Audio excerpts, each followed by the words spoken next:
Hello and welcome. Top defence news की एक ताज़ा अपडेट में आप सबको स्वागत है।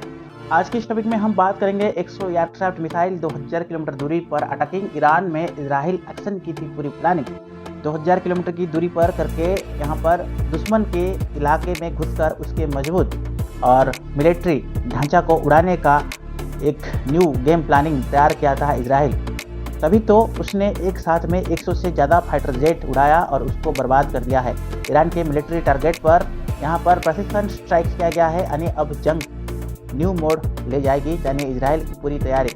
जो इमेज आप देख रहे हैं ये फाइटर जेट इजराइल ने अपनी जगह से 2000 किलोमीटर दूरी ईरान के अंदर घुसकर हमला किया है। और अपने में बात करूँ लेटेस्ट F-35, F-15CD ईगल और S-161 सुपर फाइटर जेट से प्रेसिशन स्ट्राइक फिर कर गया है। जहां तक बात यह आ रहा है टारगेट के तहत ईरान के मिलिट्री ढांचा से यानी हथियार डिपो और कम्युनिकेशन सेंटर, मिलिट्री कमांड और राडार सिस्टम्स को उन्होंने बर्बाद कर दिया है। अब ईरान एक तरह की अंधा हो गया है। अब ईरान के पास पावरफुल मिसाइल्स भी कम हो चुका है।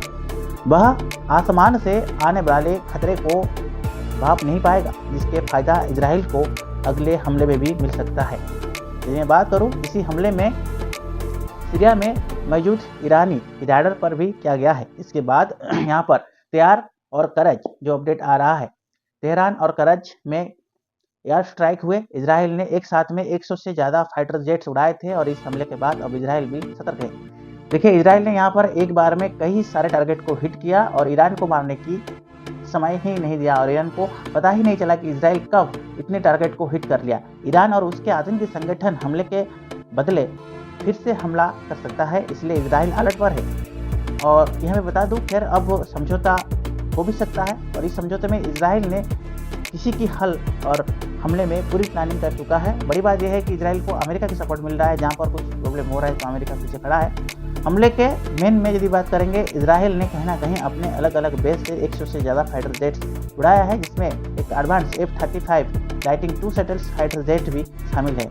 और यदि बात करूँ इसे आसानी से कहा जाए तो रडार पर दिख नहीं जा सकते हैं। इजराइल ने यहाँ पर अद्रिब लाता था। इसमें इस हमले के मेन जो फोकस था वो था तेहरान और करज शायद था, कहीं पर ये मिलिट्री सैटेलाइट को टारगेट किया गया था।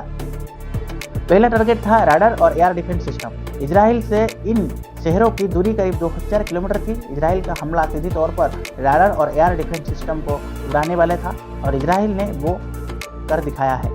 यह एक बेहतरीन समझौता है या समझने वाला अब हमला था इजराइल की तरफ से, और जिसमें सीरिया और ईरान की रडार और एयर डिफेंस सिस्टम को कहीं ना कहीं लयबुद्ध तरीका से इजराइल ने उड़ा दिया है। अब ईरान काफ़ी सोच में पड़ गया है।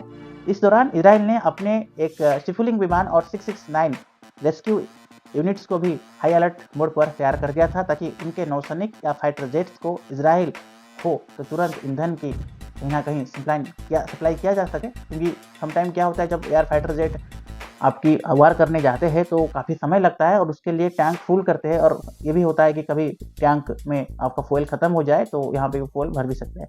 अगर कई रास्ता से रेस्क्यू टीम इसके ऊपर काम कर रहे थे, पहुँचकर सैनिकों को निकालना होता है। जैसे एयरक्राफ्ट में क्या होता है, जो रेस्क्यू टीम होते हैं, जैसे यहाँ पे 669 रेस्क्यू एक टीम है। जैसे कोई हादसा हो गया इजराइल का तो वहाँ पे उन लोगों को सही मायने में हॉस्पिटल में पहुँचने का भी ये जो है काम करते हैं।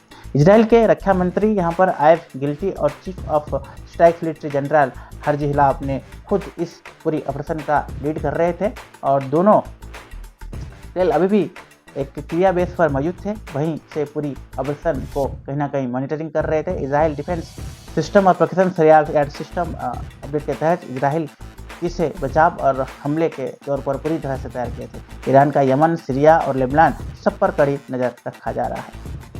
तो फ्रेंड्स देखिए, इजराइल काफ़ी हद तक खुरापाती काम किया है और ईरान का नामो निशान मिटाने वाला है। तो अभी ईरान चित पर टांग है, आगे दिन में क्या करेगा वो समय ही बताएगा फ्रेंड्स। तब तक के लिए keep watching top defence news.